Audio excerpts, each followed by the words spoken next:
Yes, sir. You're audible, sir. Okay, thank you, thank you. Give it to me.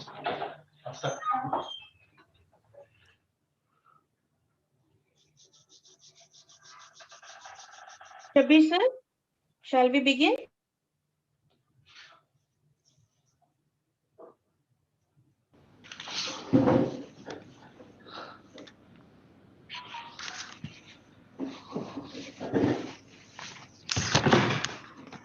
Good to go? Absolutely, yes, we're live. Right. Very good morning to all our friends connected through this virtual platform. In continuation of our goal to create cyber awareness among citizens, this month-long endeavor organized by Cyber Peace Foundation in collaboration with Meghalaya Police for creating awareness. Today, we are covering a very important topic of digital parenting. In today's fast-changing digital world, we see that even a toddler is glued to a mobile or tab for entertainment. Thus, it becomes a fundamental duty for all parents to cope up and embrace this change. But this time, but the change must be endured as it comes with many challenges that manifest into various types of cybercrime.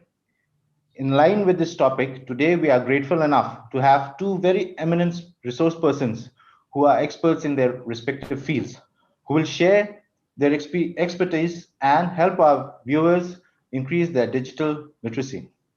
Sri Lakador Same, MPS of Meghalaya Police, and Sri ILN Rao of Cyber Peace Foundation. Before I call upon the next speaker and move on with our session, I will request all our viewers to please reserve the questions and send all the questions in the chat box. We will be taking all the queries after deliberation of the two speakers. Now, before I call upon the next speaker, allow me to give a small introduction about him. Sri Lakador Singh, MPS 2004 batch. Sir is a Commandant, 6th Battalion, Umran. Sir is an all-rounder of this organization and also considered the troubleshooter.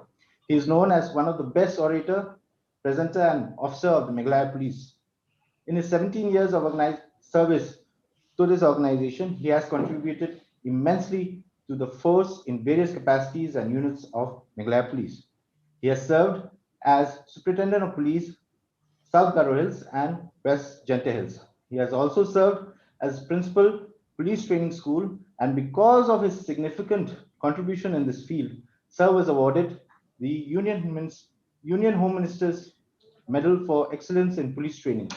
Sir is also a recipient of Governor's Police Medal and Meghalaya DGP's Commendation Medal.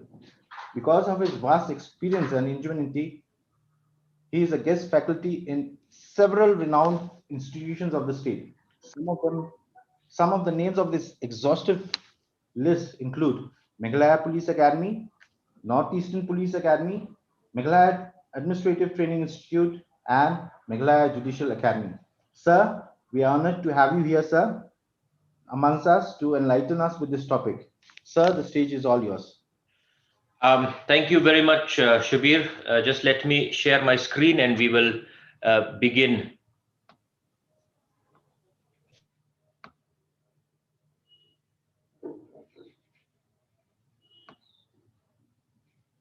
Okay, here we go. So thank you very much, Shabir, once again for that very long introduction. Though I know I do not deserve such accolades, but yet I'm grateful to you for introducing me. I'm very grateful to the Honorable Director General of Police, who has, and of course, Cyber Peace Foundation, who deem it fit to see me to make this presentation to you this morning. In fact, I must confess that I started off as a digitally ignorant, technologically ignorant person when I became a husband.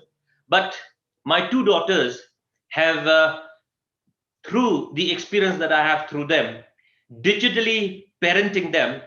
One is my teenage daughter, and one is my little daughter, and between them, They have taught me a lot, so that I hope that today I'll be able to give a good presentation on digital parenting. I'm also grateful to my colleagues who are always, giving me that uh, constructive criticism whenever I make any presentation or when any topic is there. And I'm really indebted to Srimati Queenie A.B. Fankan, who has helped me make this presentation today. So without further ado, let us begin.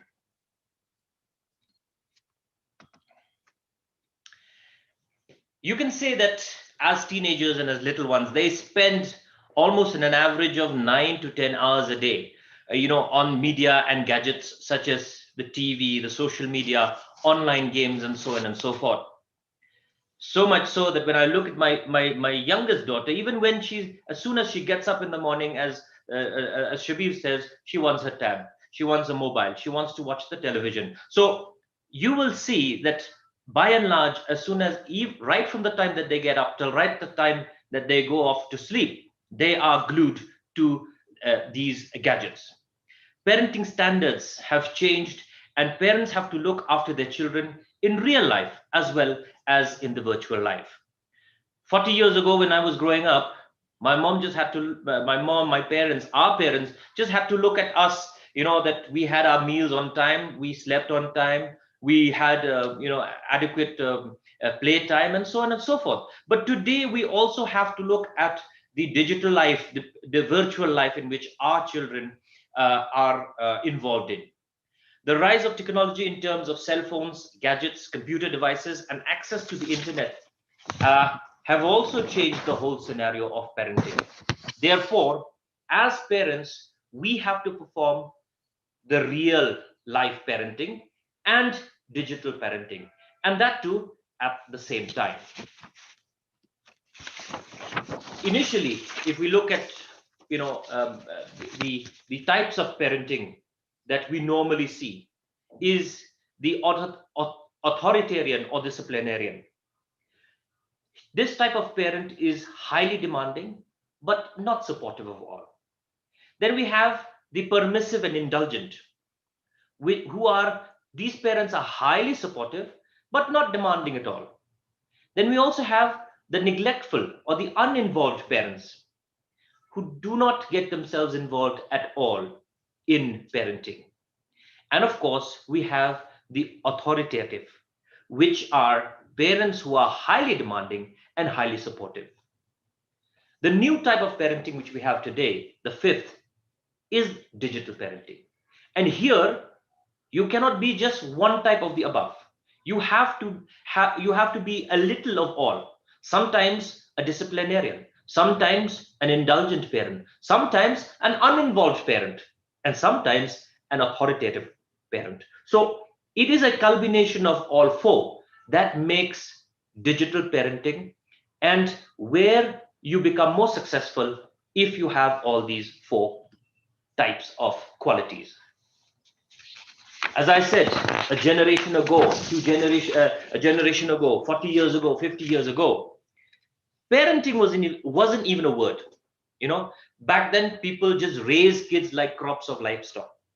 I'm sorry to say this, but when we were all growing up 40 years ago, if you asked your friends and said, how many of you, how many siblings do you have? Some will say 4, 5, 6, 7, yet some will say they'll go even up to 12. And we've had cases of parents not knowing how to name their children. In today's world, you have 2, 1, sometimes 3, at the most 4. But many parents, of course, with awareness, with family control, family planning, and so on and so forth, and with the rise of rise of price, inflation, so on and so forth, there are a lot of things which parents have to think about before having more children. So much so that you had children when they were growing up. I remember when I was growing up, I had friends of mine who are almost 10 of them, and their father happened to be a person who was in the transport business, driving vehicles, driving a bus, having 2-3 buses. And he named his children first gear, second gear, third gear, carburetor, and so on and so forth. So much so that for his 10th child, there was no other word and no other name, and the 10th child was named Rivers. So at that point of time, 40, 50 years ago, parenting, as I said, wasn't even a word. We just raise kids. Yes, we have kids. But today, parenting has, has gone further ahead. When we talk about digital parenting, uh, it is basically the parental efforts and practices for comprehending, supporting, regulating children's activities in digital environments. What they watch, how they watch, when they watch, the time they watch. They should not be spending too much time in one particular a forum or media or show or so on and so forth. We have to look at digital environments which will be beneficial to them for their growth and their development. A growing research on digital parenting also has identified that few main approaches that will allow people to mediate children's activities with digital technologies. Gone are the days when we all were growing up 40, 50 years ago. If our parents said yes, it was yes. No means no. But today you have to mediate with your children. You have to explain to them why certain shows are good, why certain shows are bad, and why certain shows are not allowed to be watched. Most of the time, we have to explain to our children. We have to tell them what they watch and what they do not watch. What are the negative effects of technology on children? It diminishes the relationships and social skills. It stimulates health issues. During our time, when as children, when we grew up, we would have sunburn, too much sun. Why? Because we're always playing out.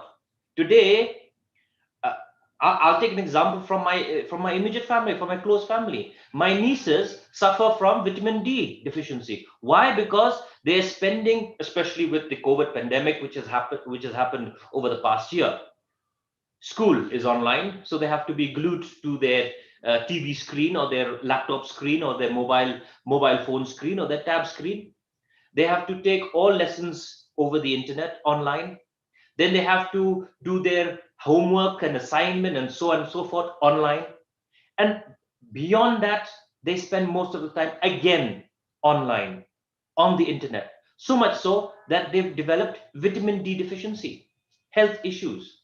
Some of my friends, my colleagues, their children have had dry eyes. Why? Because they've been watching the screen for far too long. Some of my colleagues' children have developed problems with their eyes. They have to wear glasses, reading glasses. Why? Because they've been glued to the screen for a very, very long time. It reduces sleep quality. The lower attention span is there. There is increased aggression. No doubt, the shows that you have today, the YouTube channels that you have today, the cartoons that you have today are far, far different from the cartoons that we had when we were young. Yes, they teach manners. They teach a lot of educational, a lot of educational things for the children. I've seen my own daughter. She watches Paw Patrol, which teaches a lot of manners. She watches Fireman Sam, which teaches about the safety procedures when it comes to fire and emergency services. So they teach. There are a lot of shows which teach good things. We have to channelize them. 40 years ago, the only shows that we saw when we were young taught us violence. We only had Tom and Jerry fighting with each other. Tom running after Jerry, Jerry running after Tom, and that's it.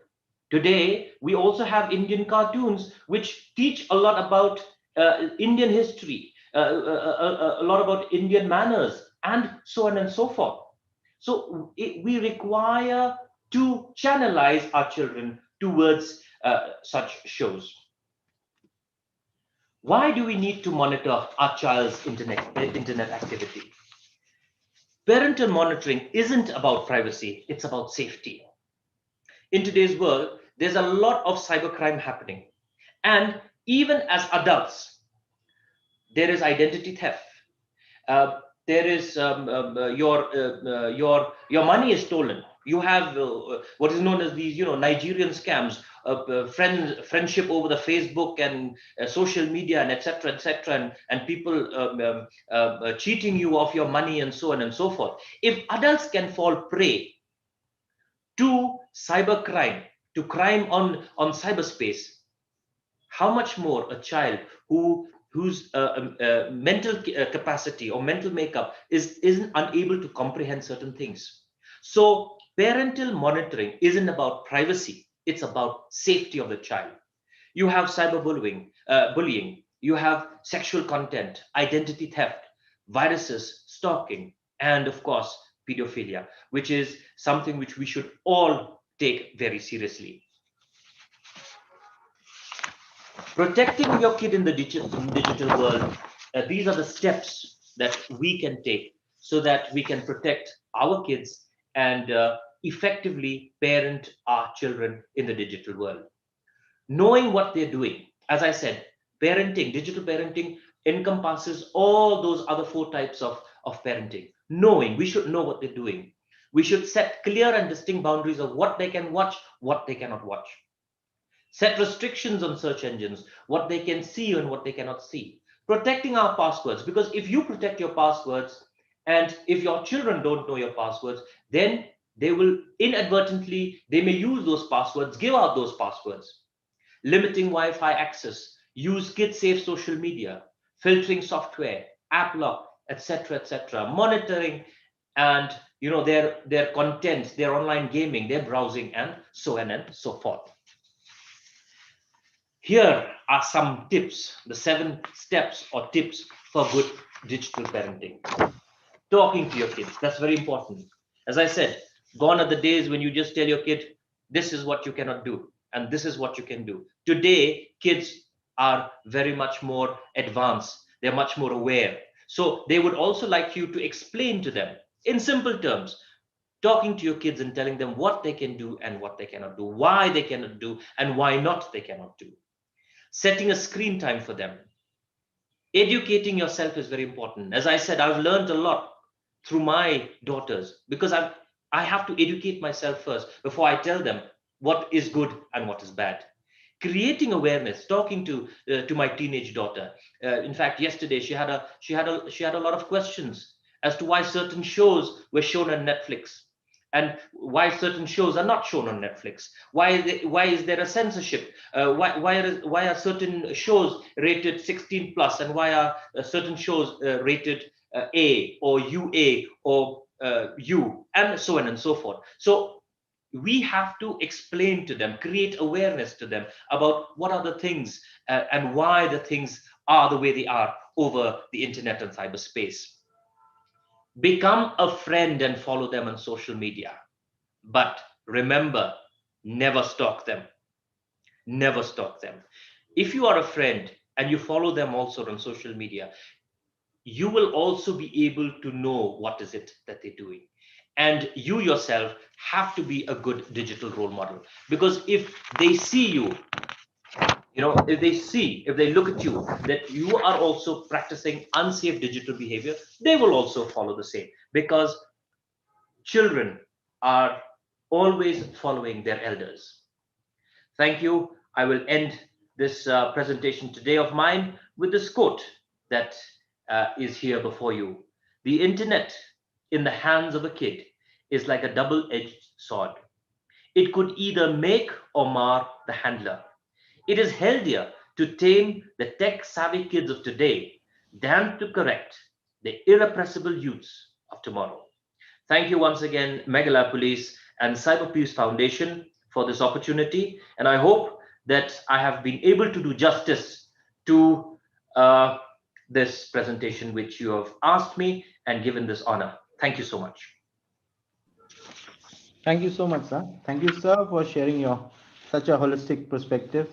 We are indeed honored to have you here today, sir. Moving ahead with the program, before calling on the next speaker, a small brief introduction on our next speaker.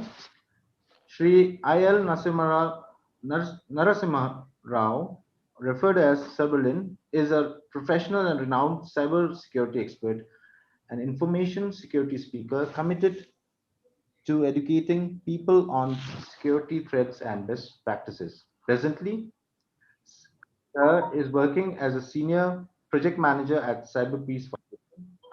As we all know, it's a civil society organization. Earlier, he was the project manager of CDAC Hyderabad, spearheading the ISEA Information Security Education and Awareness Project by MIT Government of India. Energetic, passionate, and soft nature, he has become a leading presenter by maximizing the impact of his security expertise through engaging presentations, hard-hitting, and motivating lectures, using live demonstrations showing how cybercriminals operate in the real world. Sarao can involve and inspire an audience, whether they are a group of tech wizards or an average computer user. His passion to make cybersecurity accessible and interesting has led to many appearances, including giving multiple talks on a long list of national TV and radio programs.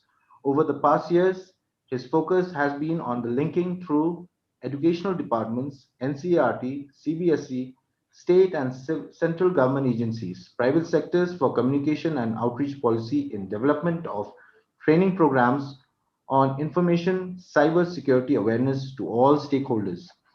Having, having master's degrees MTech and MCA, Mr. Rao has nearly 23 odd years of teaching and training experience. He is on the advisory and technical boards of several academic institutions and has conducted many national and international events. He has several awards to his credit.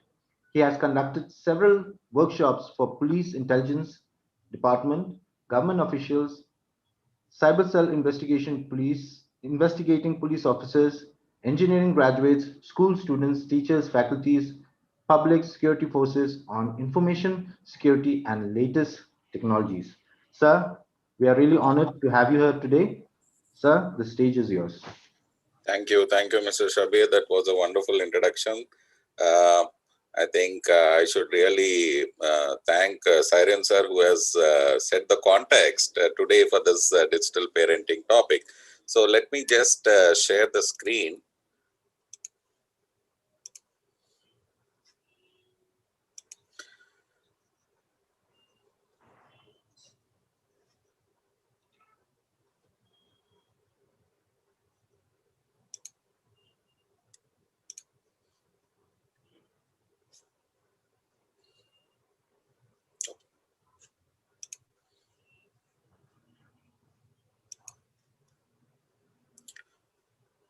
Yeah, CPF team, is it visible?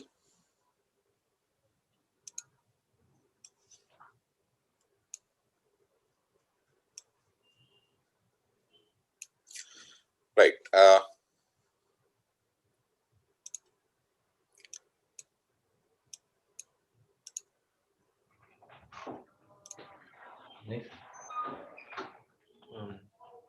Right.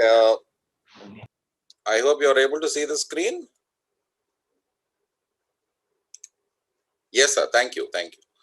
So let's start with a small disclaimer. This information is only for the educational purpose, and the views and that I express here are my personal views, and it does not reflect the views of the organization, the company, or the employer. So as we know, the internet has changed our way of living, right? We have seen the evolution of the internet from a different perspective, starting from the year 1969 to the present 2021, where we are talking about Internet of Things, which has really moved into our what you call lives, right? And we are talking about smart TVs being there. Gone are the days where we used to have this big boxes of desktops at our homes, but now we are talking about what you call smart devices, which has penetrated into our personal lives also. And we have seen that the smart TVs has become a new norm, and every house has become a Wi-Fi home. The reason behind is that because of the COVID, there is a lot of change, and being digital has become a new norm these days, right? And if you are not digitally connected, then you are, outside the society. That's what has happened. Now, looking at the kind of data that we are generating, we know that in a minute, we are generating a lot of data, and people are accessing a lot of data, creating a lot of data, sharing a lot of data. And many of us will always have to look at this internet in two different ways. One is for the positiveness or the advantages that we get, by which we are able to learn many things, right? But at the same time, we should also look from the security aspect, where there is a possibility of some kind of what to call threats or breaches that may happen. And I always quote one thing in my presentation, where anything which is smart is hackable, and anything that is connected to the internet is remotely hackable. Keeping this in mind, we have to look at the kind of this is one survey which was created by the Internet and Mobile Association of India, and we have seen that the frequency of internet access in the urban India as well as the rural India has increased. And these statistics also raises our eyebrows, saying that even the 227 million rural Indian population is also connected to the internet, and the accessing trends have changed. And we have seen that there is no differentiation between the gender. We have different age group people joining, and we have seen that there is an increased use of internet. And thanks to the affordability of the smartphones and affordability of the internet, where the data, data rates have come down very drastically. So we have seen that the digital technologies has quietly changed the way that the family members are going to communicate. I know people sitting in different rooms and communicating through WhatsApp, right? And this has become a new norm. And they acquire a lot of information. They try to solve their day-to-day problems, paying bills, whatnot. And parents, right, are also become the first mediators, right, for the children experience. I really appreciate sir, who has given the insight that the young child is given the mobile in its hand while feeding, right? When the 1 or 2 months old baby is also given a mobile phone, right? So people start using that particular phone and the normal routines. When we talk about play, entertainment, learning, right? And but what is that we have to look at from the parental perspective is that how safe they are, right? And that's where we are looking at the reverse socialization. So this reverse socialization always describes all situations where children pose a better understanding of more advanced skills than adults. And this is this is the reality. We have seen that the parents, right, they always feel that they are outdated and they are not having the requisite skills, right? And this is one of the biggest challenge which these days the parents are having in the parental role. And this generation gap, right, is very, very more in most of the what you call the low income families and uneducated parents, right, where they have the limited sources of resources and the access to the digital technologies. So what is this digital parenting? We are talking about this parental efforts and the practices by which they are able to comprehend, support, and regulate the children activities in digital environment. How are you guarantee this? Right, the younger generation, they have a lot of opportunities offered by the new technology. They use it for studying and enhancing skills and socializing. Now we cannot say that the children cannot use the mobile, right? Because everything is online now. Even the education, the schools are not open, and only few places the schools are open. But we have seen the usage of these devices has gone to a extreme level. And we have to, as a parents, we have to have some kind of a measures by which these potential dangers can be avoided in this particular digitized world, right? And we are have to have some kind of a digital literacy campaign, both for the children as well as the parents. That is very much required, and this is one of the opportunity which the Cyber Peace Foundation and the police department together are doing it. So these children are not digitally literate. They are not automatically digitally literate. That's where we have to infuse them the kind of literacy that is required so that they can be safe on it. And they should be evaluating that information. They should have managed their privacy online.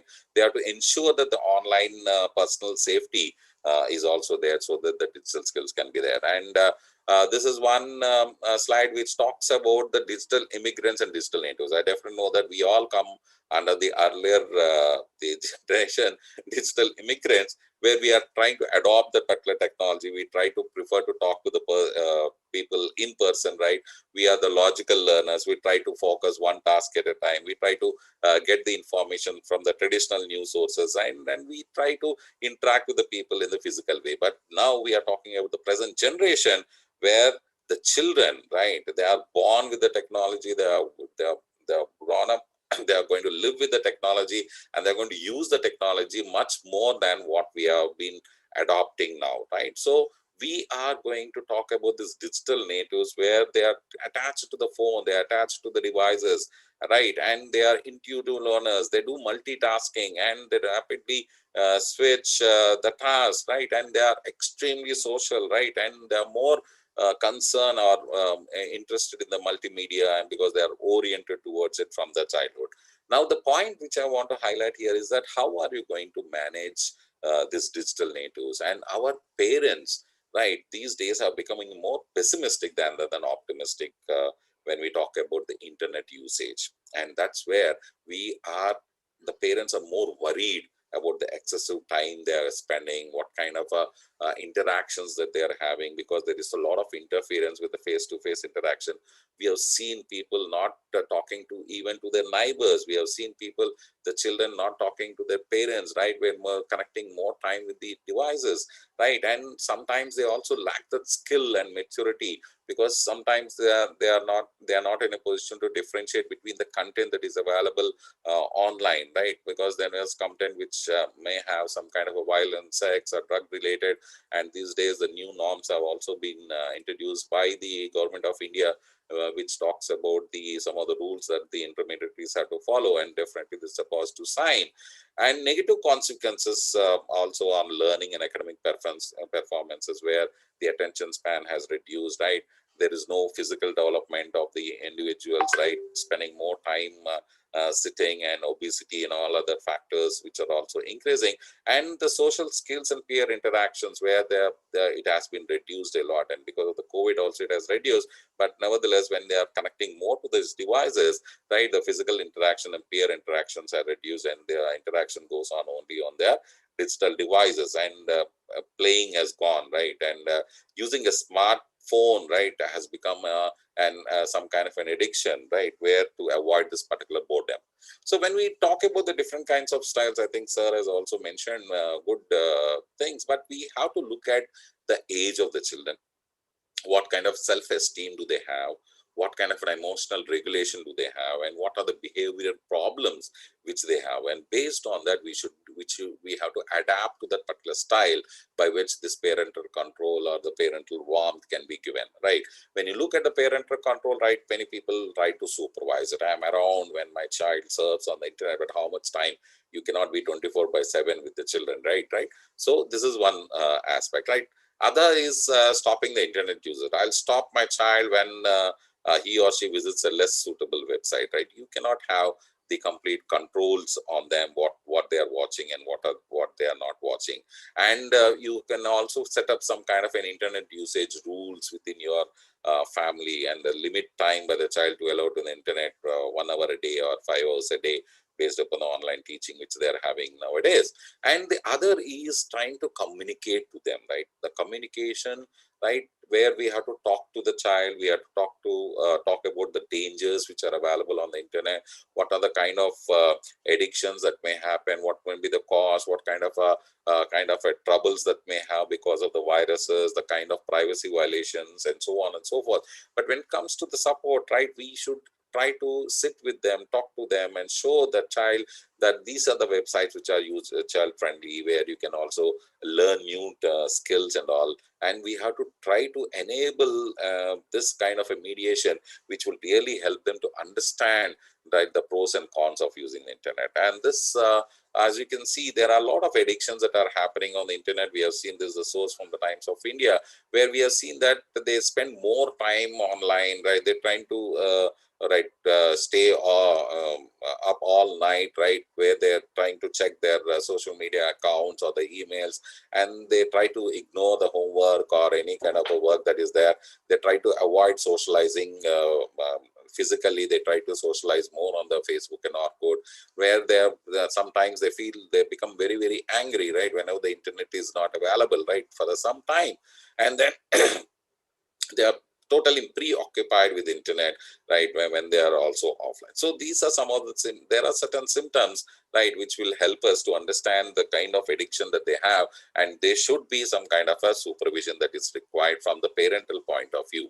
So some of the tips that I would suggest for the parents is that, as a parent, whether you are a, what you call an educated or uneducated, you should be informed, right? You should try to update yourself and try to have some kind of a alert, some kind of a tips, right? And from Cyber Peace Foundation, we also conduct some kind of a programs, right? We have a YouTube channel. So there are a lot of resources which are available for the parents, so that they get informed, they can be up to date, and they can know what kind of a problems that are being there and how they can safeguard for the children. And we have to look at some kind of an easy to use tools, right? And once we use these particular tools, we can have some kind of a reduction of the risk for the children, and form some kind of a rules, right, by which the access of the internet can be given to the children. And we have to look at the critical thinking, right? So we have to encourage the critical thinking, where they should be on their own, understand what is right, what is wrong, and what we should do, what we should not do, right? And setting up right, the internet for a safe use, right, is also in the need of the hour. And I'll be talking about some of the tools which will be useful for the parents, right? And these parents should also look at how they can use this particular social network. They can start interacting with the through social media. They can also learn the things, right, trying to understand the different games and apps which are available, what kind of games that the children are using, right, understand this kind of the things, the kind of violence that is happening, which may happen online and which is happening, where there are predators which are trying to catch hold of the children at a young age.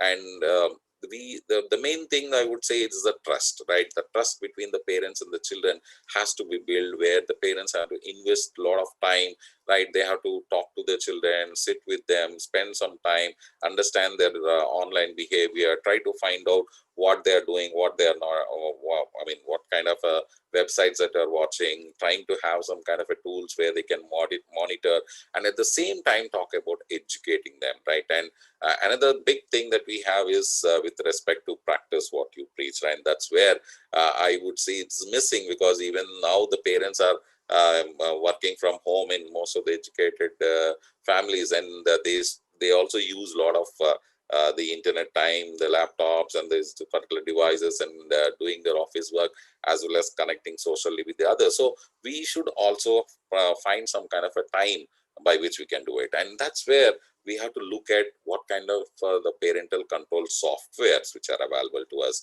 And this is not an exhaustive list, it is a limited list. You can also go through the web and get these particular parental softwares. There are softwares which are free, some are paid version, but definitely there are, I'll also show you some of the free versions which are available, so that it will be useful for the parents, right, by which you will be able to do it. And the first one is called as the Custodio parental control, which can be used, right, where there may be some extensions, right, where we can do some kind of the setup is easy, the filtering can be easy, and a comprehensive monitoring can be done.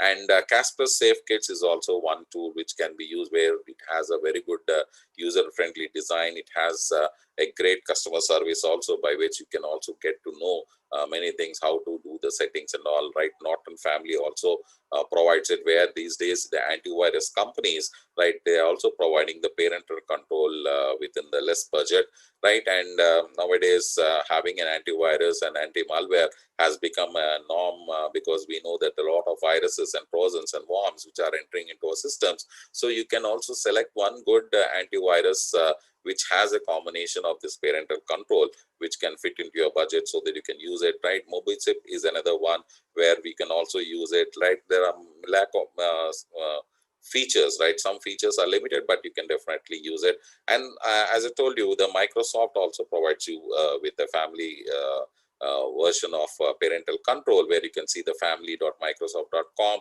right? We have the McAfee Say Family website, and most important thing, because we are all connected more to the Google and we search a lot of things on the Google, I would suggest you can also go through this families.google.com. I think in 2018 they have launched it in India, where these apps are also available, by which you can connect to that and get this is another exhaustive list, right, where you can also use these, right, for your purpose, right? We have Family Time, Safe Lagoon, Safe Family, ESET, Kids Zone.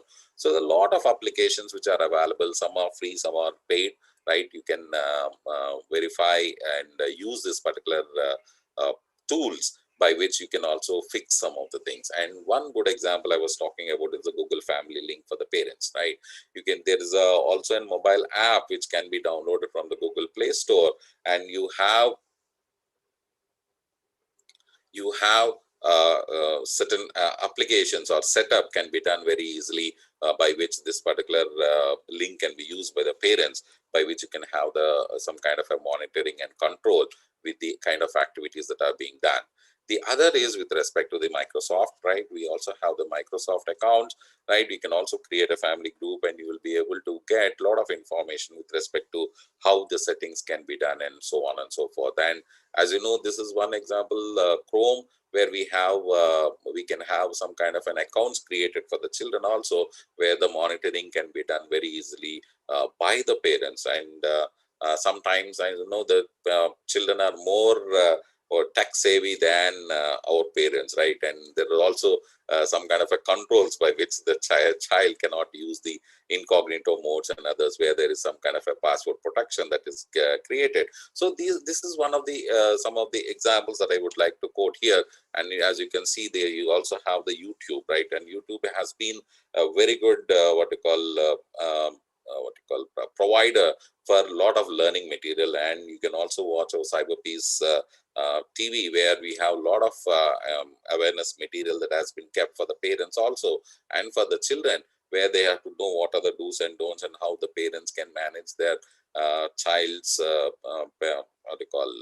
usage. And many of the parents are also doesn't know that there is something called as YouTube Kids, right, which will really help them to filter out that unwanted content which is there on the internet. And that's where I would suggest that the parents has to install this YouTube Kids, rather than having the normal YouTube channel. They can have this YouTube Kids, by which they can control or filter out that unwanted contents. And the settings are very, very easy. You can just download it. So at the end, I would just say that we have to engage the children online. We have to talk about the good and bad that may happen on the digital space. We have to keep track of all the applications and online services which the children are using, so that we can have some very good countermeasures that have been there, having a very good antivirus and anti-malware installed in it. And how, right, how the children has to understand what are the different applications that are there, and what they should be aware of the kind of usage of this applications, right? Considering monitoring and blocking of certain services, because there are certain websites which are not safe for the children, right? But while they are searching it, they get it. So filtering mechanisms has to be there. How we have to teach how the children has to manage the personal information. That's also very important. What are the repercussions if we are changing it? And that's where the parent has to spend more time with the children, talking to them and telling them what are the what is good, what is bad, right? Telling them not to share their passwords with their friends and all, because they have to know that the greatest friend can become a greatest enemy the next second. And try to tell them that sharing the password, sharing the photos, location on digital platforms may invite some kind of a trouble, right? We have to educate them with the dangers. We have to help them to understand that if any problem happens, right, you have to immediately contact so and so, right, like the parents, teachers, right, so that we can help them. And we know that these days the several incidents have happened where the child has used the credit card or the debit card of the parents, right, for getting some online services from the internet. So that's also another big issue that we have to look into. So the parents should not share their OTPs and PIN numbers and the credit card information with their children, because there may be a loss of money when they use it over there. So these are some of the things which I would like to suggest for the children. And as you know, the Cyber Peace Foundation has been working since decades on this area, creating cyber peace, and this is the helpline number. And if any parents and the students wants to understand or learn, right, we have the WhatsApp helpline number, and we have the Cyber Peace website, as well as the Cyber Peace TV on the YouTube, where you can watch a lot of videos. And thank you very much for giving me this opportunity to interact with you. I am open for the questions. Thank you, sir. Thank you so much for such an enriched exposure on this topic. I hope all the viewers have enriched their knowledge base by now. Now moving on with the question and answer session. Sir, I request our panelists to please be patient, because our viewers take time to comprehend the topic. So the questions come. There's one question, and it has come from Dr. Sanjeevan Goswami. Yeah. He has asked the panelists to share some internet protection tools. So, Sir Rao can take this question. Yeah. Thank you. I think that's a wonderful question. So let me talk about about this particular point in a different way. The first and foremost thing is you have to look at your device security first. So you should have some licensed operating system and update your operating system on a regular basis. You have to keep your security features on in your licensed operating system. You can also go for the free and open source software. I don't deny it, but you should have, or you have to explore the kind of security features which are there in that particular application. And once you use them, like the switching on the firewalls, updating the OS, right, having some kind of an inbuilt security system, right, having an antivirus, right. I was talking about antivirus, a very good antivirus from any company which gives regular updates, right. And then you can also talk about the malware, anti-malware protection, anti-ransomware protection. Apart from that, the internet security plus the parental control. So in these days, the antivirus companies gives a bundle of this, so you can just use it, so that you can have that level of security, one for your devices and one for the others. And as I always say, try to take the backup of your systems whenever it is required. All the vital data, I know that you may be having 1 tera, 2 tera byte of hard disk, but the vital important data would be limited in GB, so you can just take the backup of it. So coming to the internet protection tools, as I've shown you in my earlier slides, right, you can use any of the particular options, right, but you can go for a licensed version with your antivirus company, which is going to provide you with the kind of a filtering tools as well as the parental control, where you can it will be good to go. I hope I have answered your question. Thank you, sir. Sir, the next question, now I'll put this question first. I'll ask, request our Lakador sir to take this. Maybe he might be able to answer this question. The question is from Sonu Biswakarma. He's from RBA Hindi Secondary School. And the question is, if social media is good for kids or not. Sir. Lakador sir.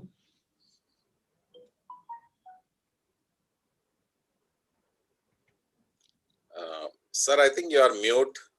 Sir, you're mute, sir.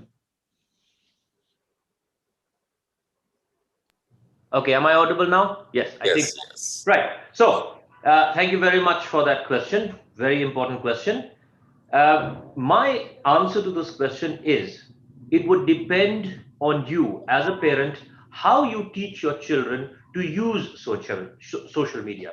Now, in this world, there's nothing good or bad. It depends on us how we use it.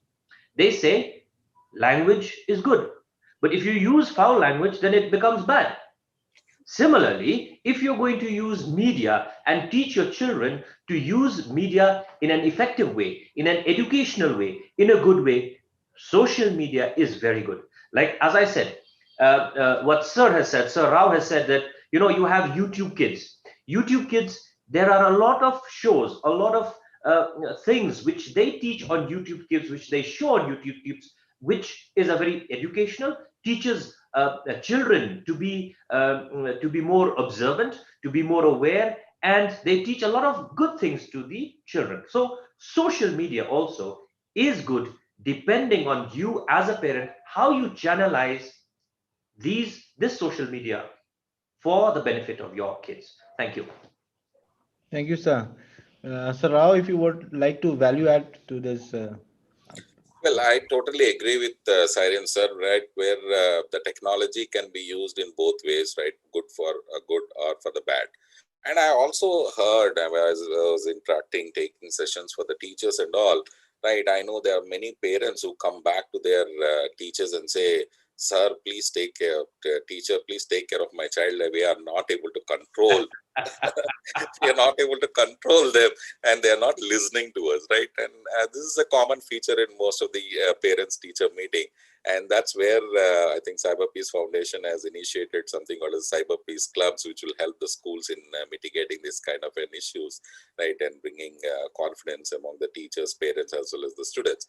Now the other thing which sir has said, social media, definitely yes, and look at the situation now in the COVID, right? People are using the social media, and that is the only medium of communication these days, right?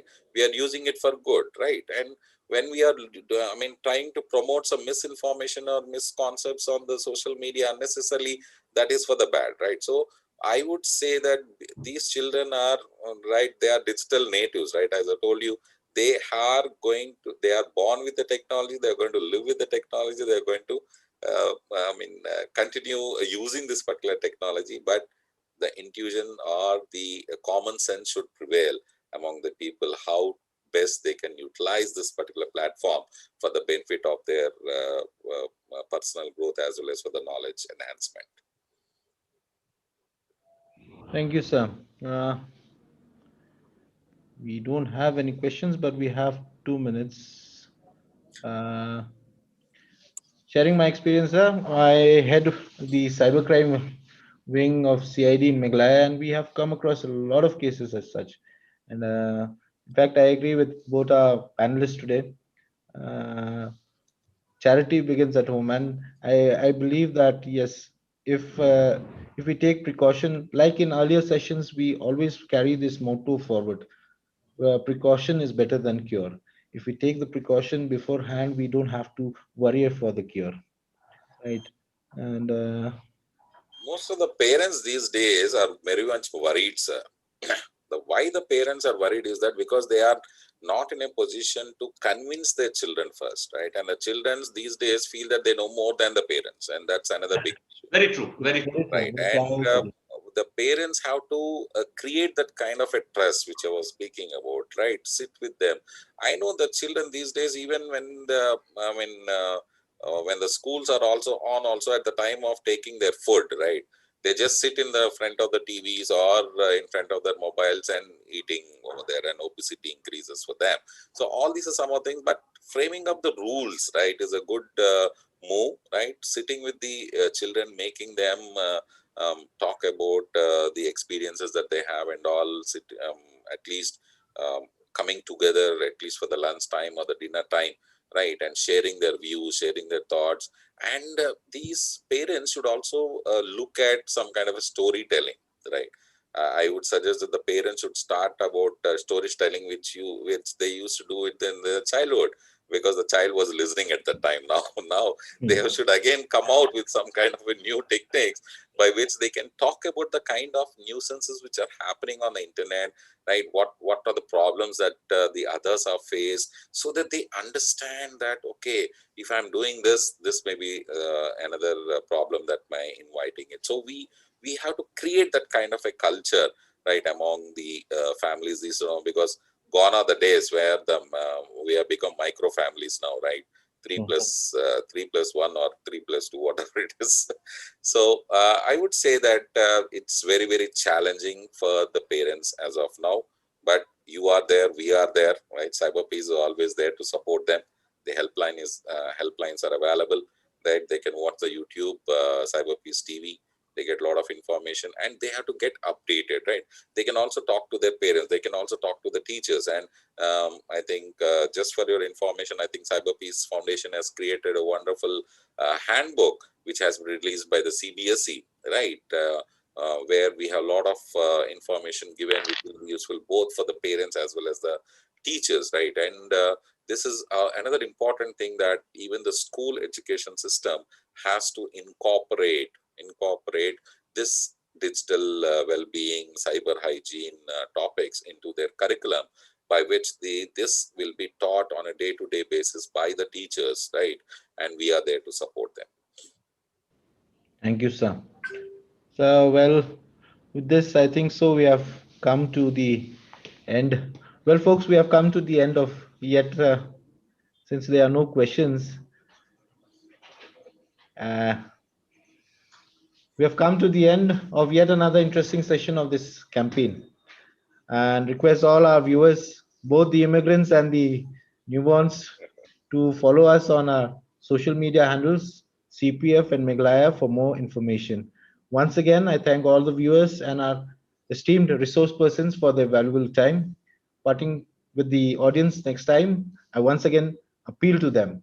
Do your part, be cyber smart. Thank you. Jai Hind. Thank you.